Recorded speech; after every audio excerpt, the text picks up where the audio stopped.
Alleluia,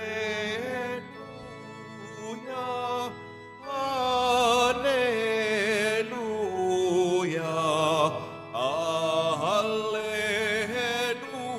Alleluia, Alleluia. Pinagkasundo ni Kristo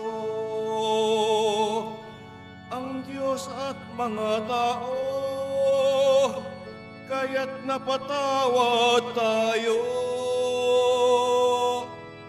Alleluia,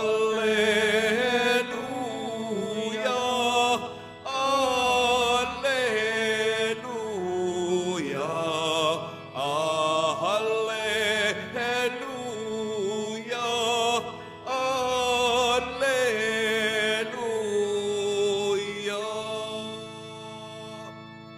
Sumainyo ang Panginoon. At sumayo rin. Ang mabuting balita ng Panginoon ayon kay San Mateo. Papuri sa iyo, Panginoon.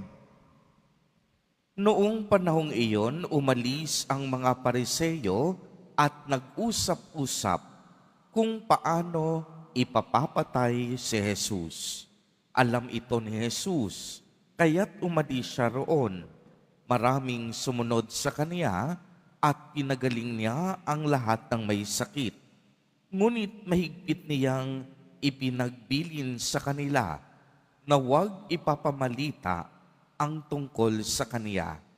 Nangyari ito upang matupad ang sinabi ni Propeta Isaías, "Naririto ang lingkod ko na ako rin ang humirang. Minamahal ko ng lubos, lubos kong kinalulugdan. Ang banal kong espiritu sa kanya ay ibibigay. Sa lahat ng mga bansay, ibabadyay katarungan. Hindi siya makikipagtalo, mahinahon kung mangusap. Ang tinig niya sa lansangay, tinig lamang na paanas. Hindi niya puputulin yaong tambong nakahapay, ni hindi niya papatayin ang umaandap na ilawan. Hanggang itong katarungay magtatagumpay niyang ganap at ang pag-asa ng tao sa kanya ay ilalagak." Ang mabuting balita ng Panginoon. Pinupuri ka namin, Panginoong Jesucristo. Magsipo muna lahat. Magandang umaga po sa inyong lahat, mga kapatid kay Kristo. Sa lahat po ng ating mga taga-subaybay sa iba't ibang online platforms at sa lahat ng ating mga kadiboto sa iba't ibang panig ng Pilipinas at maging sa buong mundo kung saan tayo ay naaabot ngayon ng ating live streaming. Mapayapang umaga din po sa inyong lahat. Purihin at dakilain natin ang ating Panginoon, ang mahal na poong Jesus Nazareno. Mga kapatid kay Kristo at mga kadiboto, malugod po namin kayong tinatanggap sa Basilica Minor at Pambansang Dambana ni Jesus Nazareno. Narinig po natin sa ating ebanghelyo sa araw na ito na umalis ang mga Pariseyo at sila ay nagsimulang mag-usap kung paano ipapapatay si Jesus. Alam ito ni Jesus, kaya't ang ginawa niya, siya ay umalis sa kanilang kinaroroonan.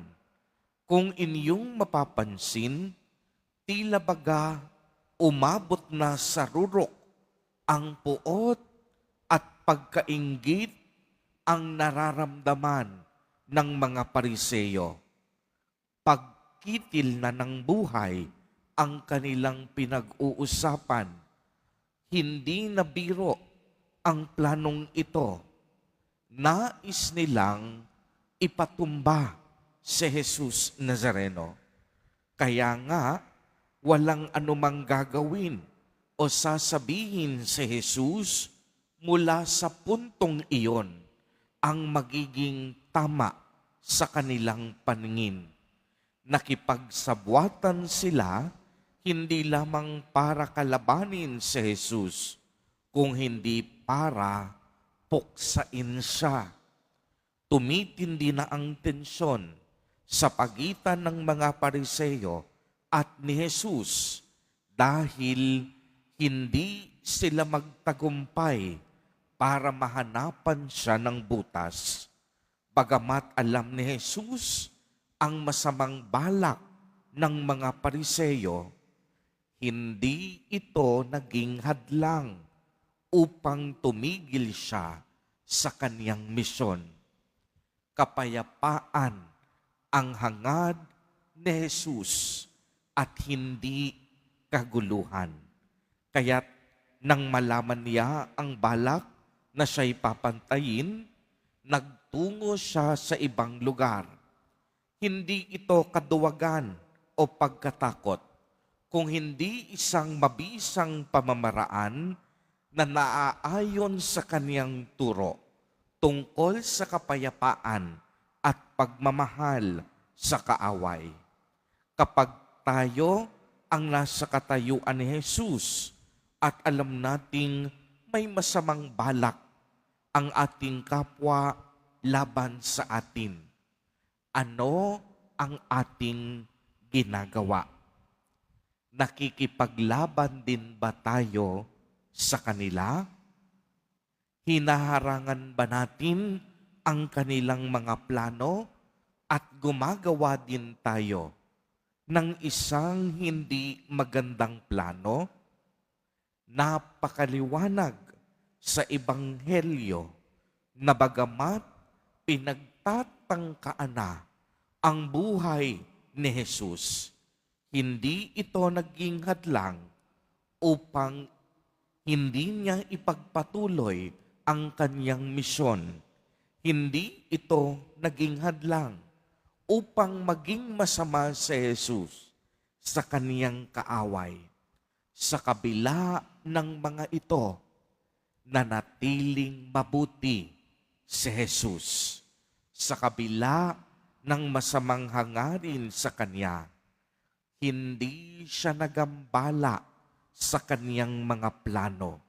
Siya ay laging nakatutok sa kaniyang misyon.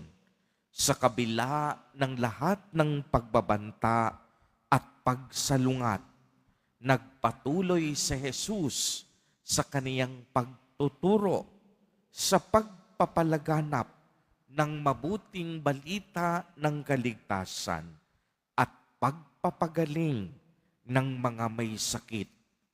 Ipinahayag niya ang katarungang hindi gumagamit ng karahasan.